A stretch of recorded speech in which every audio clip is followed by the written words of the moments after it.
Starting in 2 minutes. The members of the media who have taken so much effort to come and grace us on this auspicious day when we formally launch our product, XBMC. My name is Raja Dasgupta. I'm the Executive Vice President for Employability.life and I manage the South Asia operations for the organization. Employability.life is a global talent incubator operating within higher education institutions, preparing learners for the workplace by meeting employer requirement for the jobs most in demand. The organization works in close partnerships with university partners and other global industry bodies. It has offices in London, Melbourne, Sydney, Auckland, Delhi, Kolkata, and Ahmedabad. Now I would like to introduce the officials who will address the media today. Dr. Manish Malhotra is the chairman of Employability.life. He founded ATMC, which now offers university, vocational, higher education and professional programs in several countries with over 800 staff and 7,000 students, focused on e-learning, business, strategic planning, and business development. Dr. Malhotra has completed executive education program at both State Business School, the University of Oxford, and London Business School. He holds a PhD degree in computer science from RMIT University in Melbourne.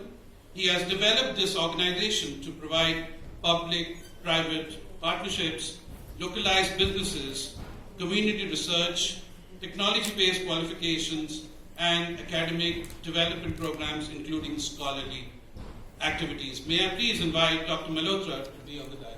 I'm already here. Thank you so much. Professor Duncan Bentley is a Vice Chancellor and President of Federation University Australia, where he leads Victoria's premier regional university to transform lives and enhance communities through deep community engagement and sustainable economic growth. Professor Bentley works with industry and government to bring digital transformation and global connections to develop employment, skills, and innovation in regional communities. He has previously held leadership positions at Swinburne University of Technology, Victoria University, Curtin University, and Bond University. He holds a Master of Laws, Corporate and Communication from the University of London and a PhD in International Tax Laws and Bond University. May I request and invite Professor Duncan Bentley to come on the dais, please.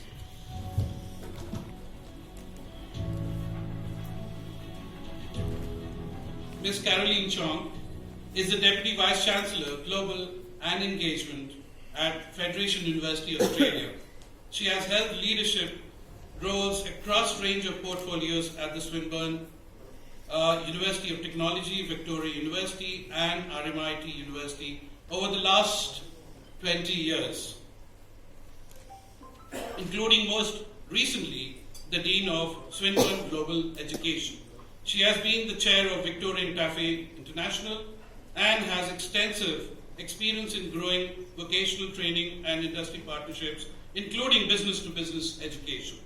Ms. Chong has worked closely with federal, state, local governments and regulatory authorities, both in Australia and the equivalents, particularly across Asia. She is an alumnus of Australian Institute of Company Directors and Griffith University. May I request Ms. Caroline Chong to the dais, please.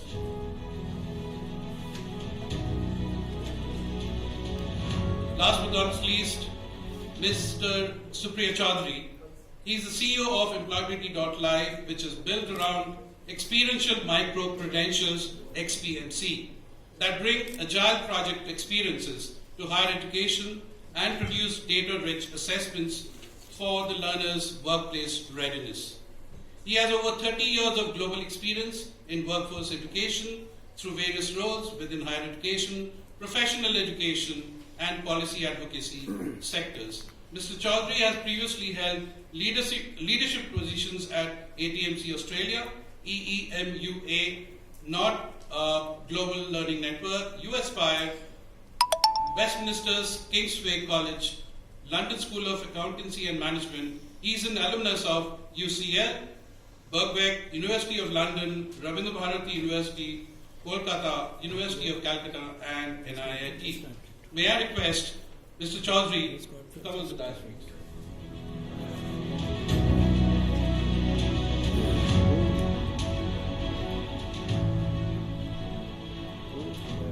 Once again, let me welcome the members of the media, and we are extremely thankful for joining us today. I would like to set the agenda for the day. We will have Dr. Manish Malhotra and Professor Duncan Bentley giving their keynote address first, followed by a short presentation by Mr. Supriya Chaudhary, post which we will unveil the product and the official launch of XPMC. After this, we will make the floor open for question and answers for about 15 minutes. After we conclude, we will invite you for lunch. During this period, we will invite for sound bites and personal interviews. We've got a checkerboard outside where that's the place where you can always take interviews or sound bites. You can always take the interviews inside. Our PR team, led by Meenakshi, would be coordinating with you during the lunch time. May I now request Dr. Malhotra to address the media.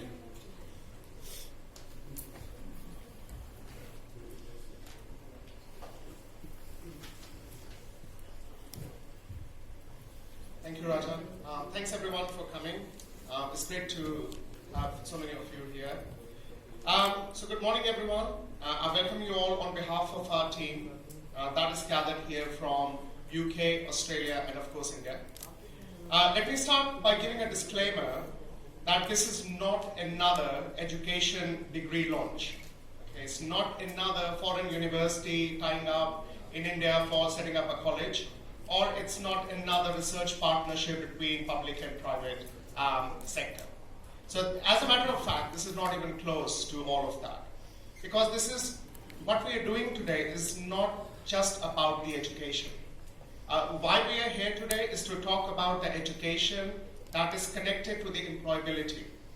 This is about future of work. This is about changing technology and employment requirements. This is about making our students workplace ready. But before I explain this more to you in details, it's important to understand that why I am talking about this here and what is the background story behind this. I was born in this lovely city, Delhi, and I did my school in Delhi as well. After finishing my school, I went to Australia to do a degree program, and after that I continued my studies in Australia, finished my PhD, and started teaching in a university in Melbourne. In 2004, I started a college called ATMC, which had the first batch in 2004. We had 75 students studying Bachelors of IT from all over the world, a lot from India, and we were affiliated to Federation University of Australia.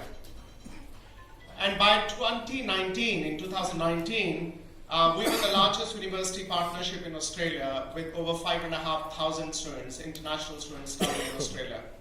And again, our biggest partner was Federation University Australia, and we were predominantly teaching the programs in IT, accounting, and management. We have taught so far, we have taught more than 30,000 Indian students in our Australian campuses. But in the last few years, we observed that the job market is changing dramatically because of the digital transformation of the businesses.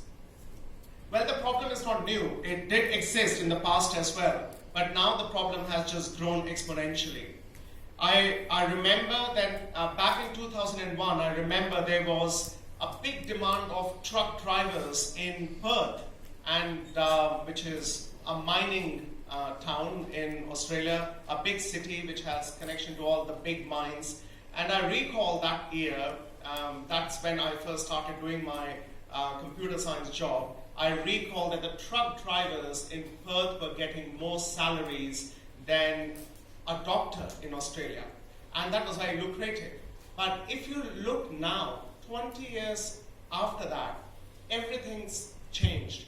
There are robotic trains who are doing all those things, and those truck drivers and those jobs that were around the mining has completely changed. They do not even exist now. So this is all because the world has changed so fast.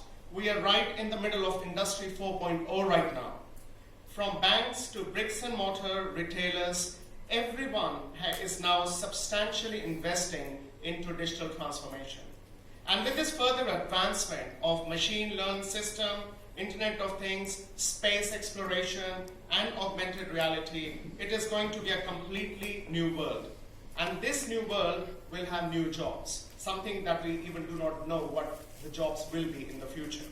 So we realized in Australia that we have to make changes to our education programs to produce graduates and that can cope up with these changes in the workplace, that can fit in rapidly changing job roles, and that can fulfill the new skills that are needed in their new job roles. So our solution was clear. Our solution was that we must bridge the education to employment gap. So we started working on the models of employability in Australia to give our students a better job. We started the process of looking into their strengths, their behavioral skills, their experiential training, and their approach to agile methodology. Our affiliated university partner, Federation University Australia, started working on this problem at a much higher level. They started converting their 150 years old university to become Australia's first co-op university that will bring industry close to the education programs. At the same time, we started observing these similar trends of employability gaps in India, which were at a much larger scale. In this world, where 82% of the jobs require digital skills globally, we have only 12% of India's workforce with digital skills today. The automation threatens 69% of jobs in India. Over 27 million people must be trained in India in the digital skills by 2025 if we want to unlock the $1 trillion digital economy of India. And India's digital skilled workforce needs to grow 9-folds by 2025. Now, keeping these problems, keeping these numbers in our mind, we started working on the solution for India for this very complex problem. Resolving this problem of closing gap between education and employment in this digital age will ensure that India will become the skilled capital of the world. We kept the new Indian youth, their behavior, right into the middle of the solution. Our students have changed in India like our industries. There is a clear distinction in today's youth in India when they talk about what jobs are lovely and what jobs are lousy. And they are very clear with that. They believe, the youth in India clearly now believe that they want to have the right skills that they can actually use in the war of talent rather than participating in the fluctuating labor shortage solutions. They want to have these right skills because they know that if they have the right skills, they can have a great job which is fun and be rich at the same time. So our youth is completely thinking in a different way already, as we all know. So all of our Indian youth is looking for a skilled job, not a dream job. I think because the thing about dreams is that they disappear when you wake up. So I think they want to be more skilled than that. So keeping that goal of making India the skill capital was in our mind, and we are here to launch a special employability program called XPNC through our organization Employability.life with our long-standing university partner, Federation University Australia. So today, I hope you will take away the huge benefits of XPNCs that we'll be offering across India to produce global workforce for this digital economy. Thanks a lot.